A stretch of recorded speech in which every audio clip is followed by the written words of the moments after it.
Saudara Presiden dan Saudara Wakil Presiden, Sidang Dewan yang terhormat. Pembukaan masa sidang ini menandai dimulainya tahun kedua masa bakti DPR RI periode tahun 2024-2029. Sepanjang masa sidang tahun pertama, kita dihadapkan pada persoalan-persoalan mendasar dan tantangan strategis yang akan menentukan arah dan kualitas pembangunan Indonesia ke depan.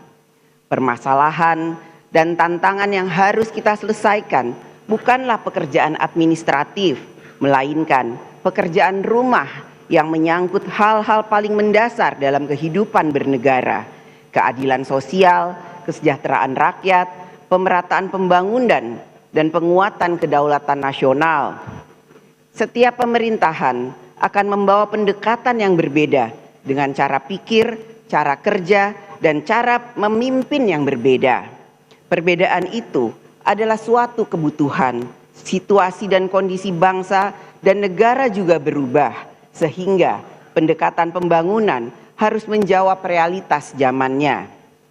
Satu hal yang tidak boleh berubah adalah tujuan akhirnya, yaitu rakyat harus hidup lebih layak, lebih sejahtera, dan lebih bermanfaat.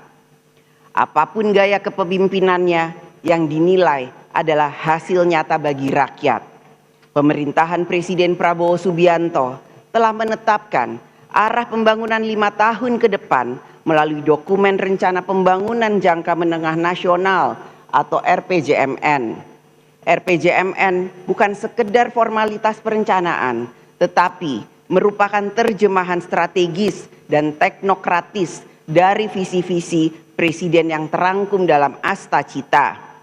Dokumen ini menjadi kompas pembangunan nasional bagi seluruh kementerian lembaga. Oleh karena itu, tidak ada visi menteri, yang ada hanya visi misi presiden.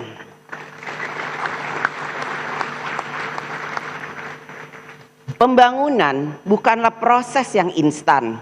Tidak semua hasil pembangunan dapat dirasakan seketika. Pembangunan membutuhkan waktu, konsistensi, dan kesinambungan kebijakan.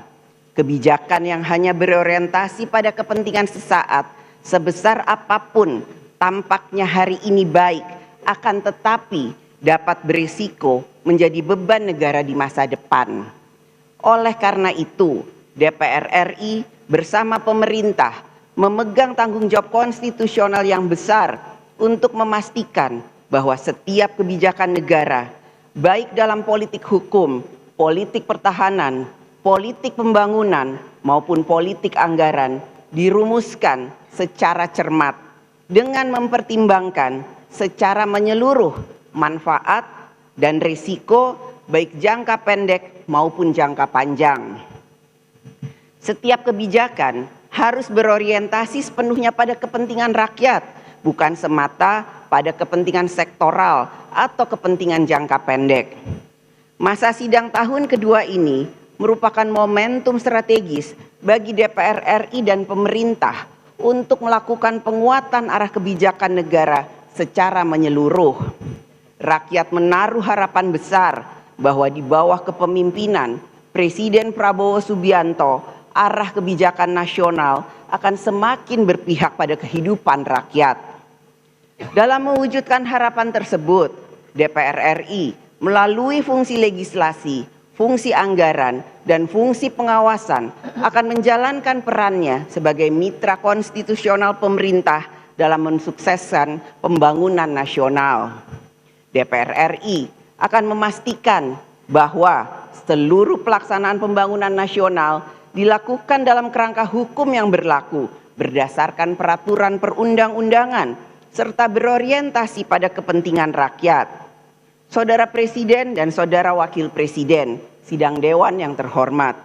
Dalam melaksanakan fungsi legislasi, DPR RI bersama pemerintah memiliki tanggung jawab bersama dalam membentuk undang-undang untuk memenuhi kebutuhan legislasi nasional. Pada kesempatan ini, izinkan kami menyampaikan kinerja pembentukan undang-undang pada tahun pertama keanggotaan DPR RI periode 2024-2029. Hingga saat ini, DPR RI bersama dengan pemerintah telah menyelesaikan pembahasan 14 rancangan undang-undang, yaitu Komisi 1, 1 undang-undang.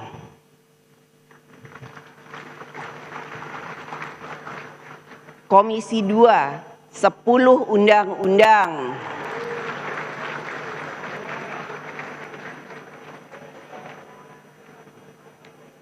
Komisi 6, 1 undang-undang.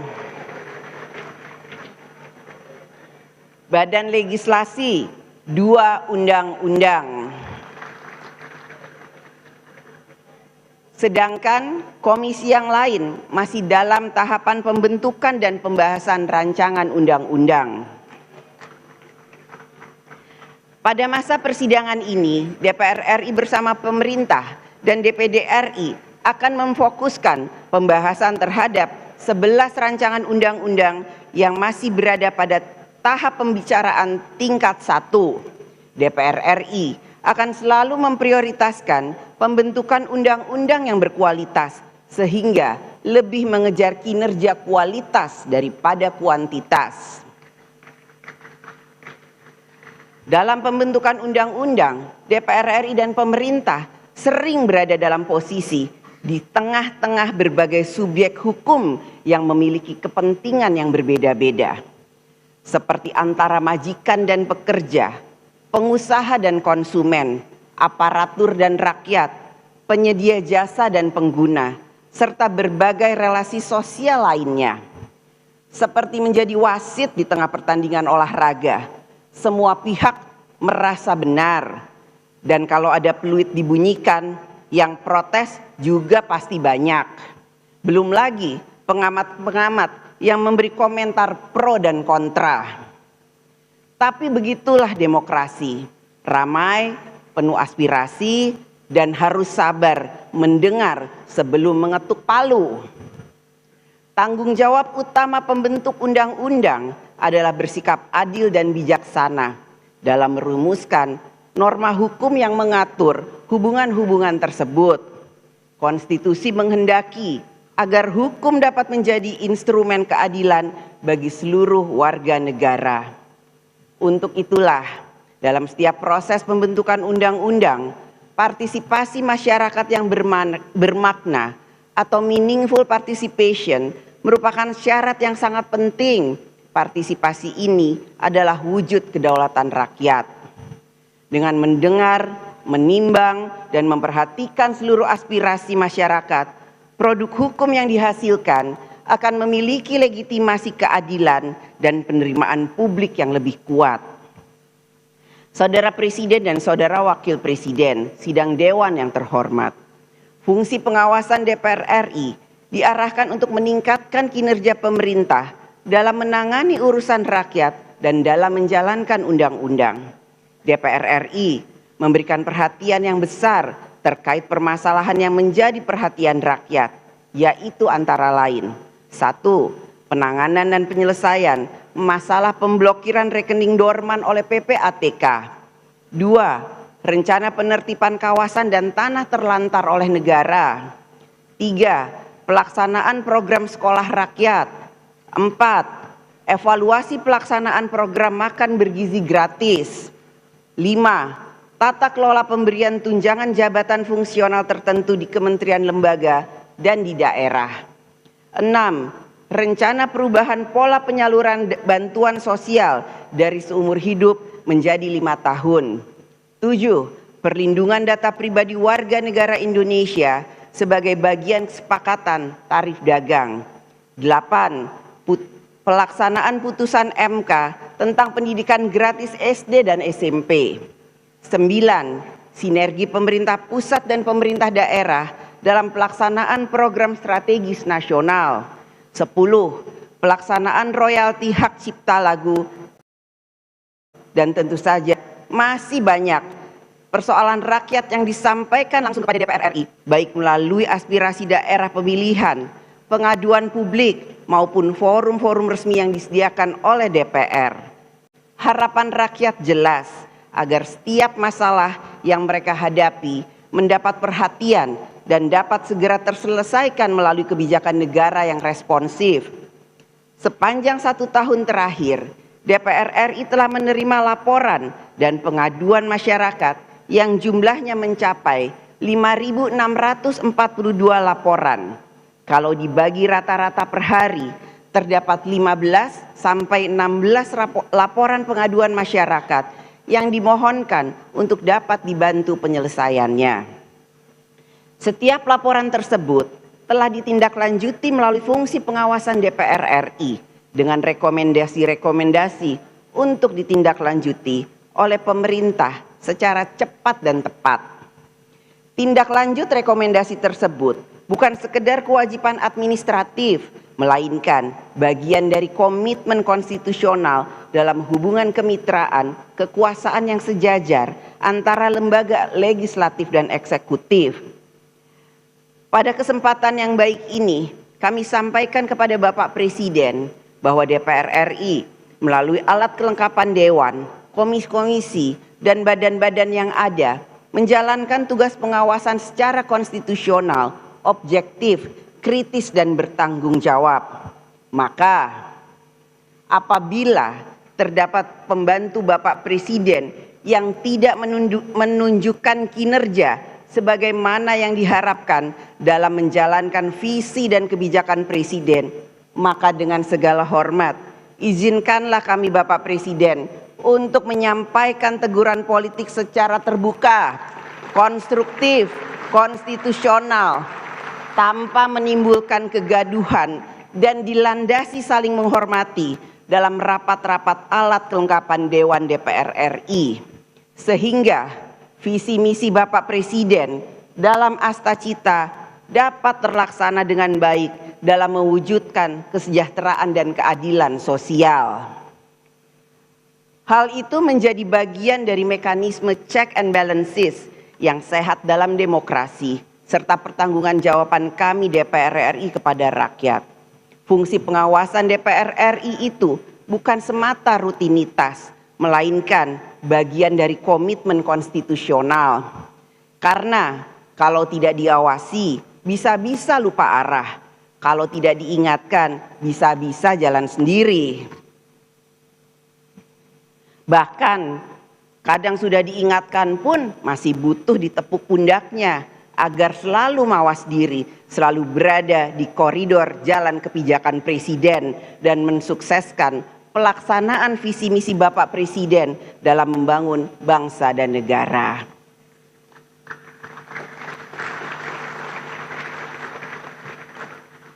DPR RI juga turut menjalankan peran diplomasi parlemen sebagai bagian dari upaya untuk memperkuat pelaksanaan kebijakan politik luar negeri Indonesia. Melalui instrumen diplomasi parlemen, DPR RI membangun komunikasi strategis dan kerjasama yang konstruktif dengan berbagai parlemen di dunia.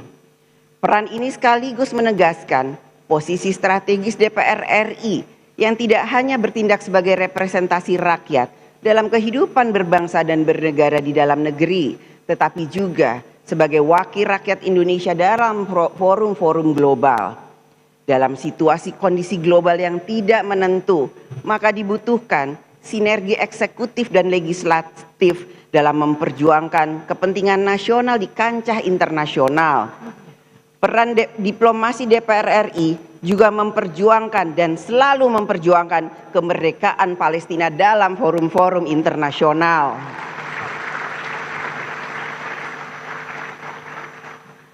Saudara Presiden dan Saudara Wakil Presiden sidang Dewan yang terhormat, agenda kedua pada sidang hari ini adalah pidato Presiden Republik Indonesia dalam penyampaian keterangan pemerintah atas rancangan undang-undang tentang anggaran pendapatan dan belanja negara APBN tahun anggaran 2026 beserta nota keuangannya. Dampak dari pusaran kondisi dan situasi global yang tidak menentu adalah pada gerak perekonomian global yang melambat, distribusi komoditas strategis juga terganggu, dan rantai pasok industri juga dapat terpengaruh, yang pada akhirnya ikut mempengaruhi kondisi moneter, fiskal, sektor real nasional, dan pendapatan masyarakat di Indonesia. Penyusunan rancangan Undang-Undang APBN tahun anggaran 2026 diharapkan telah mempertimbangkan berbagai faktor global tersebut dalam kebijakan fiskal tahun 2026. APBN sebagai instrumen yang sangat penting dalam menjaga stabilitas ekonomi nasional, menopang daya beli masyarakat, memenuhi kebutuhan dasar rakyat, dan menjalankan pembangunan di segala bidang, selalu memiliki ruang fiskal yang terbatas. Kebutuhan belanja negara yang untuk pembangunan akan selalu lebih besar dibandingkan dengan kemampuan pendapatan negara. Oleh karena itu, dalam keterbatasan ruang fiskal dan ruang defisit yang ketat, maka pemerintah harus dapat menetapkan prioritas belanja serta menjalankan kebijakan belanja yang efektif dan efisien. Selama 1 tahun terakhir, pemerintah telah melakukan sejumlah upaya untuk mengkonsolidasikan program kementerian lembaga, termaksud melakukan efisiensi anggaran kementerian lembaga.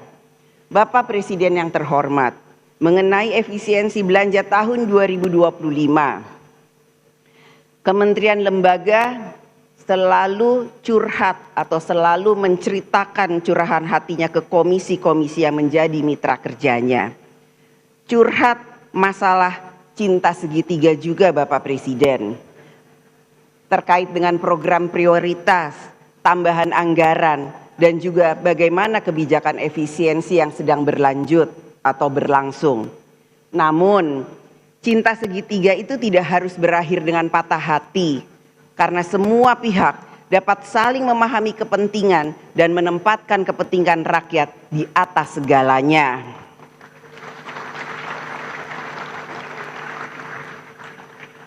Upaya pemerintah menjalankan efisiensi sejalan dengan amanat Undang-Undang Keuangan Negara yang mengharuskan APBN dikelola secara efektif, efisien, tertib, transparan, memenuhi rasa keadilan dan rasa kepatutan. Pada masa sidang sebelumnya, DPR RI bersama pemerintah telah melakukan pembahasan dan menyepakati kebijakan ekonomi makro dan pokok-pokok kebijakan fiskal KEM-PPK FAPBN tahun anggaran 2026. Kesepakatan-kesepakatan tersebut yang akan menjadi dasar dari nota keuangan dan rancangan Undang-Undang APBN 2026 yang akan disampaikan oleh Bapak Presiden Prabowo Subianto. Di balik setiap pos anggaran APBN tersembunyi harapan jutaan rakyat. Apakah anak mereka bisa terus sekolah? Apakah rakyat bisa berobat? Apakah ada lapangan kerja? Bagaimana nasib petani, nelayan, buruh, dan lain sebagainya. Penyusunan dan pembahasan APBN bukanlah urusan teknis belaka, tetapi soal keadilan dan keberpihakan. Menjadi harapan seluruh rakyat Indonesia bahwa RAPBN tahun 2026 yang akan disampaikan oleh Bapak Presiden Prabowo Subianto hari ini dapat semakin memudahkan hidup rakyat. Begitu juga harapan dari seluruh provinsi dan kabupaten kota agar APBN tahun anggaran 2026 dapat ikut memperkuat pembangunan di daerah.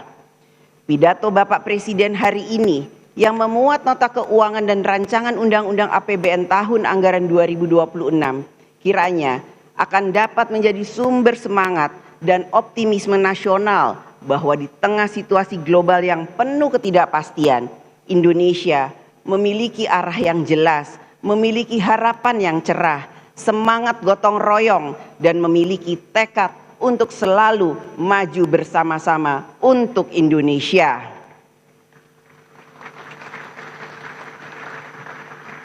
Sidang Dewan yang terhormat, dengan mengucapkan Bismillahirrohmanirrohim atas nama pimpinan DPR RI, dengan ini saya mengumumkan kepada seluruh rakyat Indonesia bahwa masa persidangan 1 DPR RI tahun sidang 2025-2026 akan dimulai sejak hari ini, Jumat 15 Agustus 2025 sampai dengan Kamis 2 Oktober 2025. Marilah kita, DPR RI, pada masa persidangan ini dapat menghasilkan kebijakan-kebijakan negara yang dapat melindungi rakyat, mensejahterakan rakyat, mencerdaskan rakyat, dan ikut serta dalam membangun tatanan dunia yang lebih baik.